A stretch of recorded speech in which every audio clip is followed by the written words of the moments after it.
Les couettes ont été évaluées par Ifremer, je crois. Rien encore.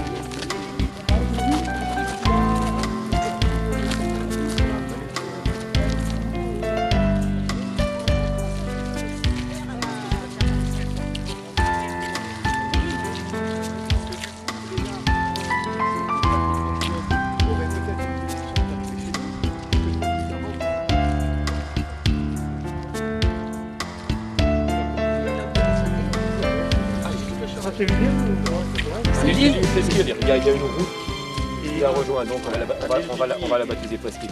C'est une réunion entre les agriculteurs et puis les pêcheurs à pied sur la vasière de Pont-l'Abbé.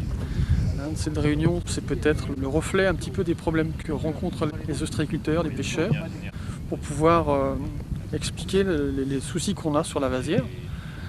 Et sur les baies de manière générale, et de pouvoir parler entre nous de ce qui se passe et de voir comment est-ce qu'on peut faire pour changer les choses, pour pouvoir nous travailler de façon régulière, parce que donc on a souvent des problèmes liés au dynophysis, des arrêts de travail. Il faut faire quelque chose pour que ça change, pour qu'on puisse travailler et on puisse vivre de notre métier, parce que dans l'Europe de demain, avec les nouvelles normes qui se mettent en place, quelque part il faut se réveiller, se dire qu'il faut prendre les problèmes à bras-le-corps pour pouvoir en vivre toute l'année.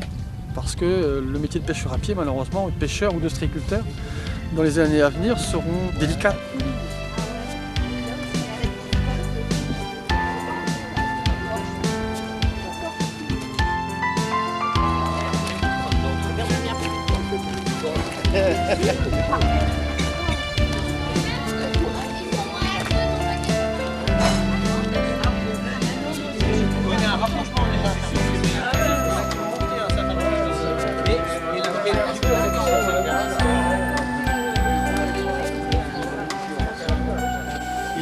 Je fais des prélèvements sur mes plages, de façon à voir un petit peu comment est l'eau, qu'est-ce qui constitue, quel phytoplancton, quel zooplancton je peux trouver dans le milieu. Comme ça me permet de voir un petit peu sur toute une année complète, de voir ce qui se passe dans l'eau. Donc c'est dans ces prélèvements d'eau que je fais. Je viens ici donc avec Meg les analyser, sur le microscope est ici, et je prends donc des photographies, et j'ai tout un petit cahier que je fais toutes les semaines, et qui me permet un petit peu de voir évoluer l'eau et les phytoplanctons au cours de l'année.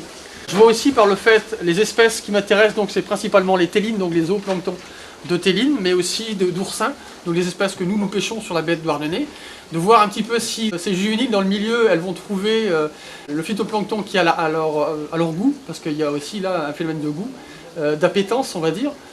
Certains phytoplanctons sont appréciés plus que d'autres par certaines espèces de zooplancton.